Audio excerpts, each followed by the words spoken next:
Welcome back to Talk of the Town.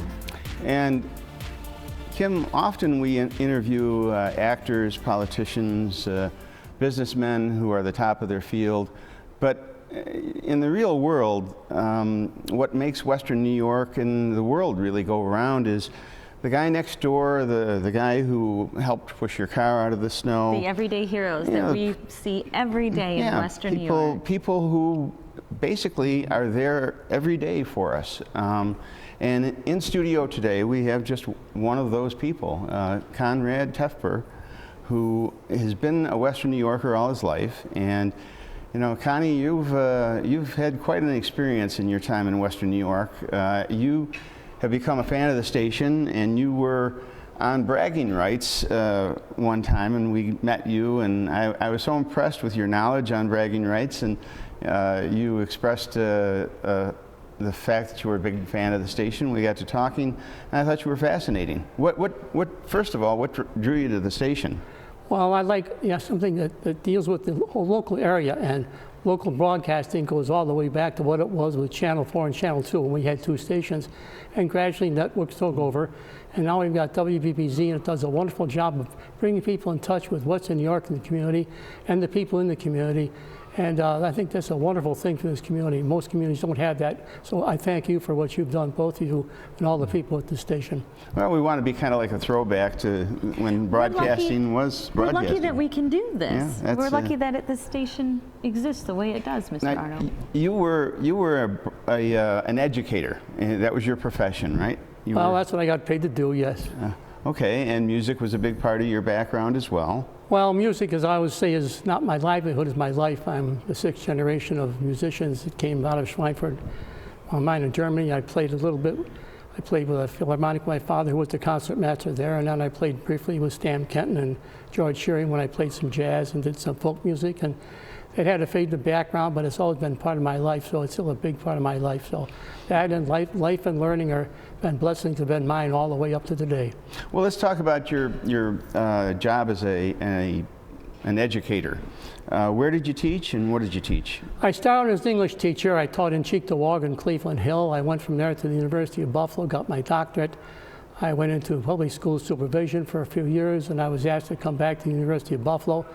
I was there for a long time with my old dear late mentor, Bob Harnack, the chairman of the curriculum department.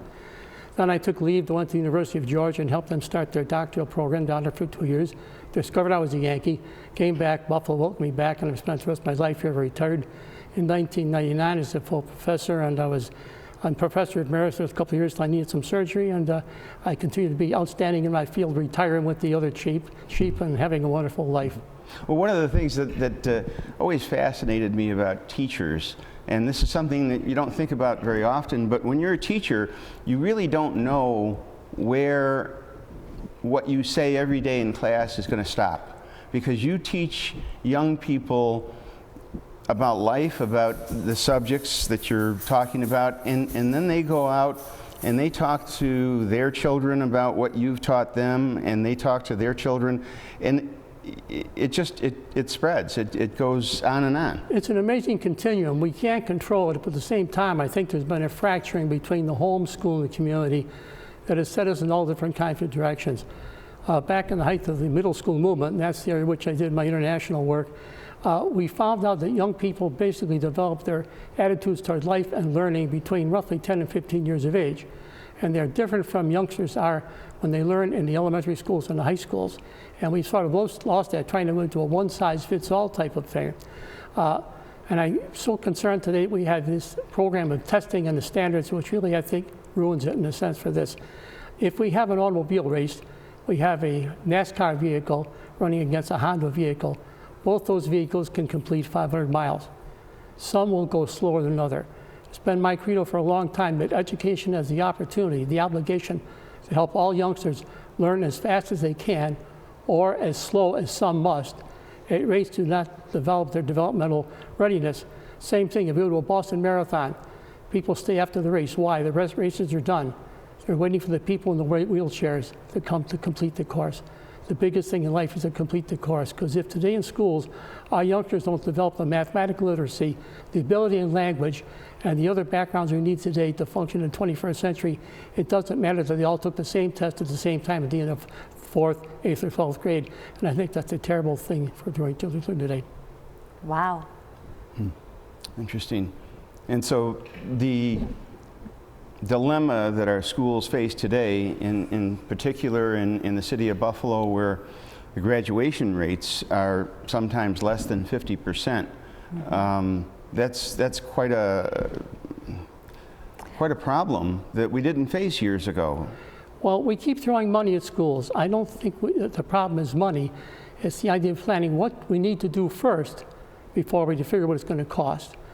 About 30 years ago in Florida, working with schools, when we first saw the influx of foreign students with different backgrounds, we said, let's get them all proficient first from their native language into English and teach them enough mathematical literacy to go on, and then go from schools from there. But the idea is that would cost some money. But first, we have so much money spent in the wrong directions, especially with my mind, a lot of school administration and central offices that could be put someplace else.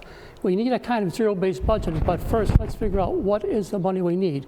When you have so many kids with so many languages as we have in Lafayette High School, unless there's someone who can communicate with those kids and get them proficient, they haven't got a snowball's chance and you know where. So, you know, we've spent a little time talking about education. Maybe we can talk a little bit about Western New York as a community. And you've lived in Western New York for so long. How has Western New York changed before your eyes? Well, Western New York has been a sleeping giant waiting to awaken, and finally we're doing that for a variety of reasons. But we've had so many resources in Buffalo that were not tapped for 30 or 40 years all across the border here. Our resources, our ecology, our waterfront, it's all coming together.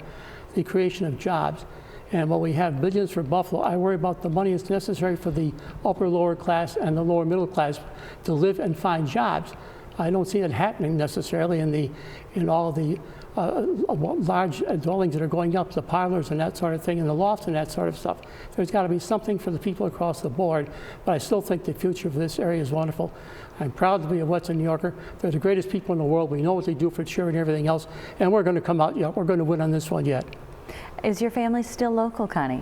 My son lives in Pittsburgh. My daughter, thank God, still lives with us, but we're a small, diminishing family like most people in that respect. We're past age, but we're just so fortunate to be part of this great community. Yeah, I think we're all fortunate to be part of this great community. Well, you know, when we're living in Western New York, it's not necessarily an easy place to live, and I think that kind of develops character. I mean, when you live in a place where winter tries to kill you at least once or twice a year, you develop a certain amount of strength, and you know, that kind of teaches you to have a little intestinal fortitude, I think. Winter is coming. Yeah, so. It's almost here again now, but you know, for the 2 years I was with the University of Georgia, we discovered the summer down there was not very pleasant either. Give me the choice of green pollen off the trees and snow in Buffalo. I'll take Buffalo in the 4 seasons we have here. Now, when we come back, you have someone that you brought with you, someone very special, and we're going to have another guest up on the stage, and we're kind of excited to hear all about your special guest. So thank you. Stay tuned.